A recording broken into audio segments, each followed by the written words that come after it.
تو اس زمانے میں ٹی وی چینل تو خیر نہیں ہوتے تھے، لیکن پرنٹ میڈیا اگلے دن فرنٹ پیج سے لے کر بیک پیج تک اور پیج 2 تک پیپلز پارٹی کے اس ایونٹ سے بھرا ہوا تھا۔ تمام خبریں اسی ایک فنکشن کی تھیں۔ تو کیا اس وقت پیپلز پارٹی کو فوج نے لانچ کیا تھا؟ ظاہر ہے کہ وہ تو فوج کے اگینسٹ آئی تھی، یعنی فوج سے مراد کے فوجی رول، جرنیلوں کا ٹولہ جس سے ہم جنتا کہتے ہیں، تو اس کے خلاف معاملہ ہوا تھا۔ تو جماعت کا ایک بڑا ایونٹ ہے۔ اچھا، اس ایونٹ میں دیکھیے کہ یہ اب تک کے تمام اجتماعات میں، یعنی جو 16 کے 16 اجتماع اب تک اس سمیت ہوئے، یہ ان میں سب سے بڑا تھا، جس میں تقریباً 1,00,000 افراد تو وہ تھے جو 3 دن کے لیے لاہور قیام کرنے کے لیے آئے۔ یہ ایک غیر معمولی بات ہے کہ 1,00,000 افراد اس موسم میں 3 دن تک کھلے آسمان تلے کمبلوں اور گدوں اور تکیوں کے سہارے انہوں نے 3 راتیں بسر کی لاہور شہر کے مینار پاکستان کے گراؤنڈ میں۔ اور جو لوگ اس کے علاوہ اجتماع سننے کے لیے آتے رہے، پہلے دن، دوسرے دن، تیسرے دن، ان کی تعداد الگ تھی اور یہ ایک بڑا ایونٹ تھا۔ اچھا، اب اگر ہم خاص طور پر جماعت اسلامی کو سنگل آؤٹ کر کے اس کی اسٹڈی کریں تو ہمیں کچھ حیران کن چیزوں کا پتہ چلتا ہے۔ مثلاً یہ کہ ان کا نظریاتی کیڈر بڑا ہے اور اچھا خاصا بڑا ہے۔ تمام شعبوں میں جماعت اسلامی کی فلسفی سے اتفاق کرنے والے،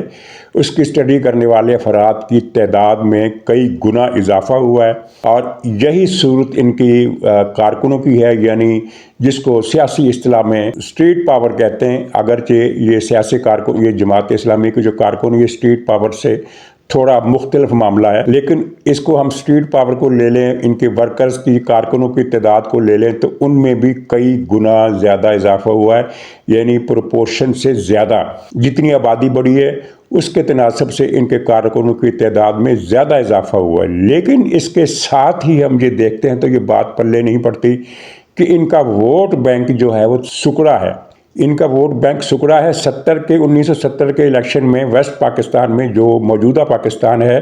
پیپلز پارٹی کے بعد سب سے زیادہ ووٹ جماعت اسلامی نے لیے تھے، اور یہ ووٹ غالباً 12% کے قریب بنتے تھے، 12، 14، 15 کی ایوریج بھی نکلتی ہے، مختلف ایسٹیمیٹس جو ہوتے ہیں۔ تو اب وہی جماعت اسلامی پنجاب میں ان کا ووٹ بینک سکڑ کر 2% پر آ گیا ہے۔ 2%، یا کچھ اس میں لچک پیدا کر دیں 2% سے زیادہ تو 3% کر لیں، یعنی 2% سے 3% کے درمیان تک ان کا ووٹ بینک ہے، جو ظاہر ہے کہ ان کو کوئی بھی سیٹ دلوانے کے لیے کافی نہیں ہے۔ یعنی پنجاب میں اس وقت اگر آج الیکشن ہو جائے تو موجودہ ووٹ بینک کے ساتھ جماعت اسلامی شاید ہی 1 سیٹ صوبائی اسمبلی کی جیت سکے، وہ بھی کسی کے ساتھ ایڈجسٹمنٹ کے بعد، ادروائز 1 سیٹ بھی نہیں جیت سکتی۔ اور جماعت کے ووٹروں کا ارتکاز پہلے کراچی کے علاوہ پختونخوا کے بعض علاقوں میں بھی تھا، لیکن اب ان کا ارتکاز صرف کراچی میں رہ گیا ہے، جہاں یہ بلدیاتی الیکشن جیتی تھی اور جس نے پیپلز پارٹی اور پی ٹی آئی دونوں کے ووٹ حاصل کردہ ووٹوں سے ملا کر بھی زیادہ ووٹ لیے تھے، لیکن ان کی 20-22 سیٹیں چھینی گئیں اور پھر زبردستی پیپلز پارٹی کا میئر کراچی پر انسٹال کیا گیا۔ وجہ یہ تھی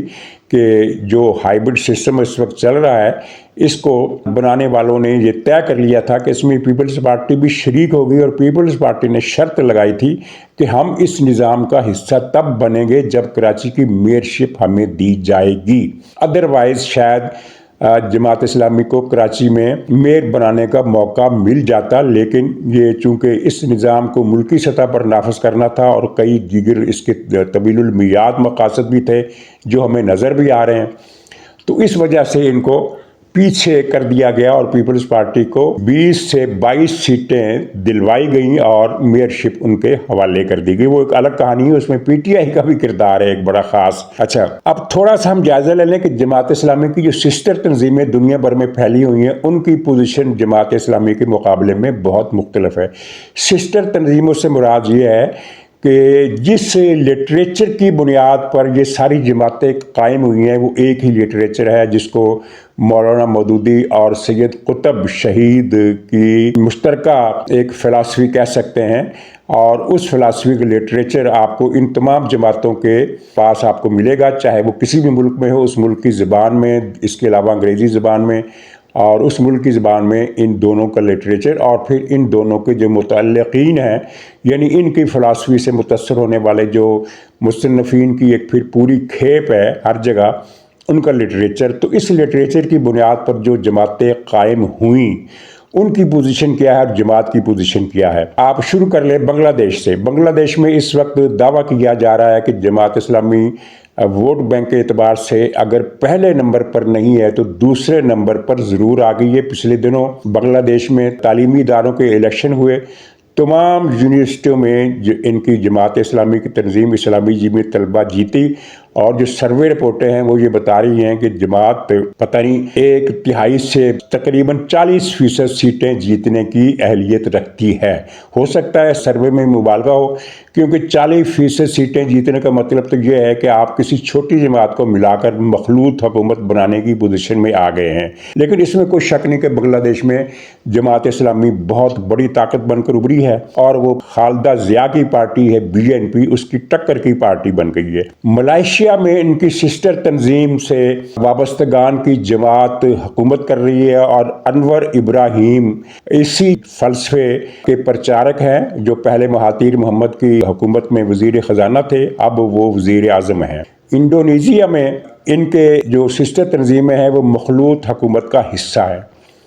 ترکی میں ان کی سسٹر تنظیم آک پارٹی حکومت کر رہی ہے، جس کے سربراہ طیب اردگان ہیں، اور جنہوں نے برسر اقتدار آنے کے بعد اپنا قبلہ بدلا اور پرو اسرائیل ہو گئے، اور اب وہ پھر اینٹی اسرائیل ہو گئے۔ یہ ایک الگ لطیفہ ہے۔ مصر میں ان کی سسٹر تنظیم اخوان المسلمین 51% ووٹوں کے ساتھ برسر اقتدار آئی، لیکن وہاں کی اشرافیہ نے اسے کچل دیا، ان کے ہزاروں افراد کو شہید کر دیا۔ یہ تو اسی دور کا واقعہ ہے، چند برس پہلے کی بات ہے۔ سوڈان میں یہ لوگ اچھی خاصی پاپولر فورس تھے۔ اخوان المسلمین کی ایک ذیلی جماعت تھی، حسن ترابی اس کے سربراہ تھے، اور وہ عمر حسن البشیر کی حکومت میں مخلوط اتحادی تھے۔ اب پھر یہ سوڈان خانہ جنگی کا شکار ہے، وہاں کوئی پتہ نہیں چل رہا کہ کون سی پارٹی کہاں کھڑی ہے۔ اور پھر اس کے بعد آپ آ جائیے یمن میں، جہاں متحدہ مخلوط حکومت تھی علی صالح کی، جس کی سب سے اہم پارٹنرشپ اخوان المسلمین کی اصلاح پارٹی کی تھی، اور ان کی حکومت تھی، جس کو پھر ایران نے حوثیوں کے ذریعے ختم کرا دیا۔ اسی طرح اردن میں اخوان المسلمین سب سے بڑا پارلیمانی گروپ ہے، جسے اب حکومت نے نیو عرب آرڈر کے تحت دہشت گرد ڈکلیئر کر کے ان پر پابندی لگا دی ہے۔ یہ ایک عجیب لطیفہ ہے کہ اسرائیل کی خوشنودی کے لیے ایک ایسی جماعت کو جو خالص فکری اور فلسفی کی بنیاد پر چلتی ہے، جس کا کوئی کارکن کسی قسم کی متشدد سرگرمی میں ملوث نہیں ہے، اس کو ٹیررسٹ قرار دے دیا گیا۔ الجزائر میں ان کی سسٹر جماعت اخوان المسلمون، جو وہاں سالویشن فرنٹ کے نام سے کام کر رہی تھی، 80% سیٹوں پر جیتی۔ فوج نے کو کر دیا اور اس کی ساری قیادت کو شہید کر دیا۔ اسی طرح کے معاملات کچھ دوسرے ملکوں میں بھی ہیں۔ اچھا، لیکن جماعت اسلامی آپ دیکھیے کہ پاکستان میں یہ پیچھے سے پیچھے گئی ہے، اس کا ووٹ بینک سکڑتا چلا گیا۔ تھوڑا ہم جائزہ لیں تو ہمیں یہ پتہ چلتا ہے کہ جماعت کی سیاست کو زوال آیا قاضی حسین احمد مرحوم کی امارت کے زمانے میں۔ اس زمانے میں کیا غلطیاں ہوئی؟ 2 غلطیاں ہوئیں میرے خیال میں، اور اس پر اسٹڈی کرنے والے اسٹڈی کر سکتے ہیں۔ ایک غلطی یہ ہوئی کہ اسٹیبلشمنٹ نے جماعت کو ٹریپ کیا، اور کچھ دوسری پارٹیوں کو بھی ٹریپ کیا، کہ اگر یہ اس طرح جہاد کشمیر کیا جائے تو کشمیر آزاد ہو جائے گا۔ جماعت اس ٹریپ میں آ گئی، جماعت الدعوہ بنی، اور پھر کچھ دوسری پارٹیاں جیش محمد بنی، اور دوسری جماعتوں کے لوگ بھی اس جہاد میں شامل ہو گئے، یہ سوچ کر کہ کشمیر بھارتی تسلط سے آزاد ہو جائے گا، اور یہ بہت اچھی بات ہوتی۔ لیکن یہ تو ایک ٹریپ تھا، اسٹیبلشمنٹ کے اپنے مفادات تھے،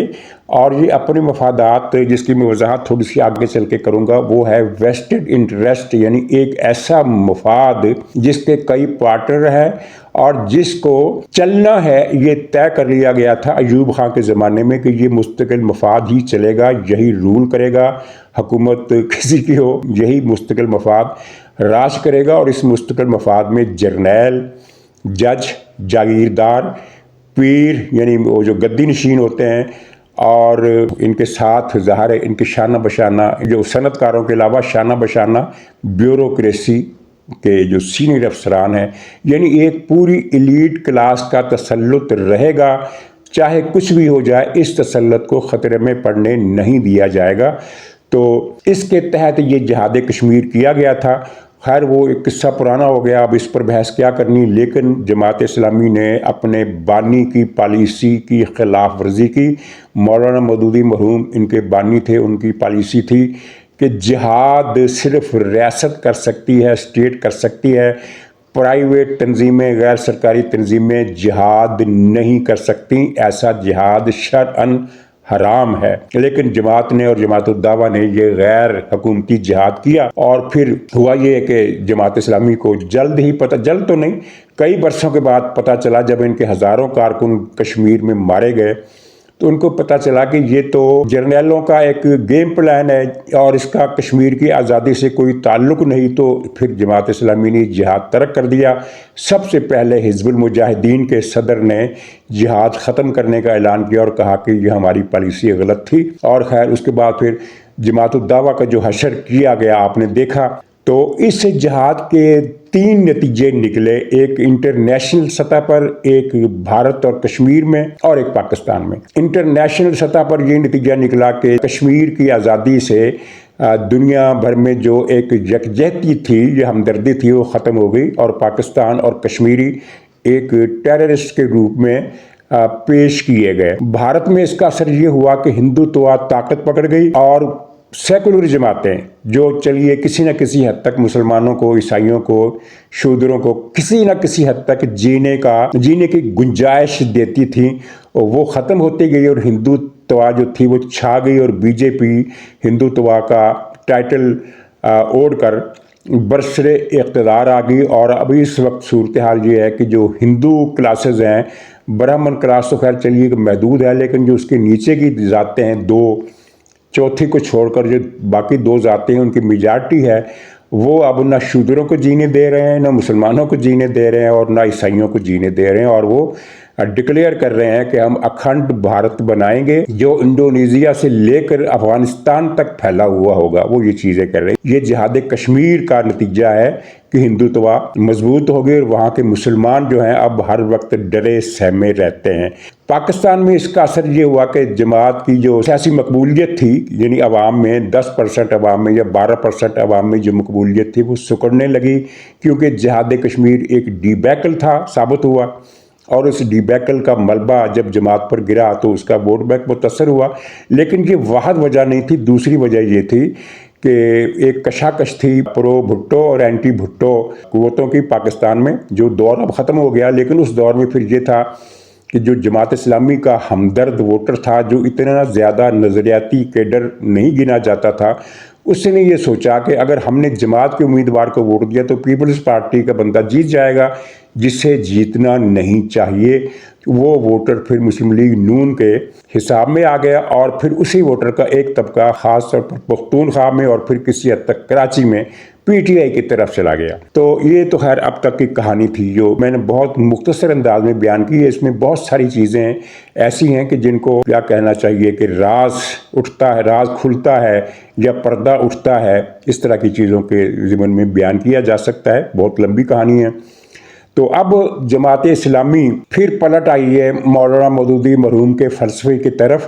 کہ تشدد اور زبردستی کے ساتھ ہم نے آگے نہیں بڑھنا اور نہ ہی کسی کے ہاتھوں میں استعمال ہونا ہے۔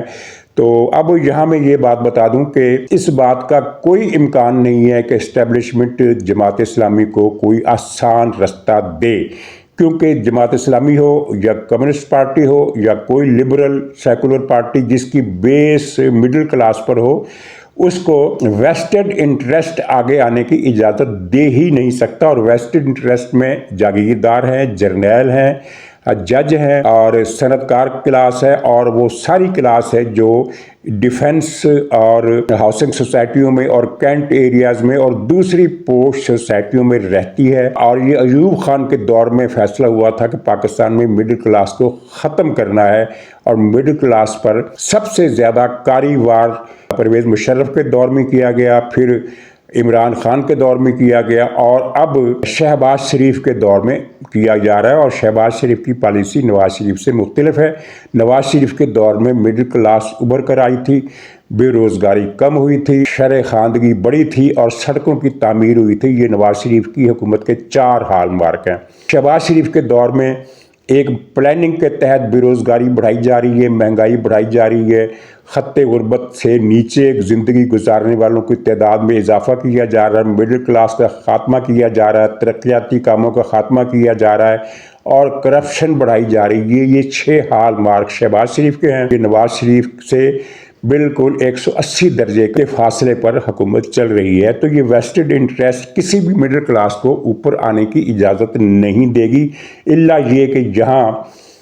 سماجی بیداری کی کوئی لہر اتنی طاقتور ہو جائے کہ وہ ویسٹڈ انٹرسٹ کو پیچھے ہٹنے پر مجبور کر دے، جس طرح کہ بنگلہ دیش میں ہوا۔ اور میں آپ کو بتا دوں کہ ویسٹڈ انٹرسٹ کا ایک پایا عمران خان ہے، اور یہ ویسٹڈ انٹرسٹ کی آپس کی لڑائی ہے، جس کی وجہ یہ تھی کہ عمران خان بھارت اور اسرائیل کی ایجنٹی میں اس حد تک چلا گیا کہ جس سے ملک کا وجود خطرے میں پڑ گیا۔ اور ویسٹڈ انٹرسٹ ظاہر تبھی تک ہے جب تک یہ ملک ہے، اگر ملک ختم ہوتا ہے تو پھر یہ بھی ختم ہو جاتے ہیں۔ اس لیے ملک کی حفاظت اور ملک کو بچانے کے لیے پھر یہ سارا اس کھیل نے جو شکل بدلی ہے تو اس کی وجہ یہ ہے۔ ناظرین، سہیل آفریدی بہت ڈرا ہوا ہے، بہت سہما ہوا ہے۔ پی ٹی آئی کے اندر کے جو لوگ ہیں جن سے ظاہر ہے کئی واسطوں کی وساطت سے اطلاعات ان کے اندر کی ملتی رہتی ہیں، اور وجہ بالکل سیدھی ہے، کوئی پیچیدہ بات نہیں ہے۔ سہیل آفریدی نے ملک توڑنے کی دھمکیاں دیں، پاکستانی فوج کا قلع کما کرنے کی دھمکیاں دیں، اور مطلب کہ جو کچھ اس نے کہنا تھا وہ اشاروں سے بالواسطہ طریقے سے کہہ دیا، اور اس کا یعنی ایک بہت بھاری جوا کھیلا، اور جوا کھیلنے کی بنیاد یہ تھی کہ ٹی ٹی پی پانسا پلٹ دے گی اور پاکستانی فوج وہاں پسپا ہو جائے گی، پختونخوا میں برباد ہو جائے گی، اور یعنی اس بنیاد پر اس نے یہ سارا جوا کھیلا۔ لیکن ہوا یہ کہ فوج کے پاس بہتر انٹیلیجنس آ گئی، فوج سے بہت غلطیاں ہوئی ہیں آپریشن کے دوران میں، لیکن مجموعی طور پر اگر دیکھا جائے تو فوج کی کارکردگی اس کی غلطیوں سے بہت زیادہ ہے۔ تو فوج نے بڑی بہادری سے، ثابت قدمی سے، استقلال سے، تحمل مزاجی سے، بہت صبر آزما مرحلوں سے گزر کر اب یہ منزل حاصل کی ہے کہ روزانہ ٹی ٹی پی کے دہشت گرد درجنوں کے حساب سے ہلاک کیے جا رہے ہیں یا ان کو ناکارہ بنایا جا رہا ہے۔ ناکارہ سے مراد یہ ہے کہ کچھ ہتھیار ڈال دیتے ہیں، کچھ گرفتار ہو جاتے ہیں، کچھ زخمی ہو جاتے ہیں۔ تو سہیل آفریدی کی ساری قوت ضائع ہو رہی ہے، برف کے اس بلاک کی طرح جو دھوپ میں پڑا ہو اور مسلسل پگھل رہا ہو۔ تو سہیل آفریدی کو اب نظر آنا شروع ہو گیا ہے کہ اس جنگ کے اختتام پر وہ کہیں نظر نہیں آتا۔ ناظرین، اجازت دیجیے، انشاءاللہ اگلے بلاگ میں پھر ملاقات ہوگی، تب تک کے لیے خدا حافظ۔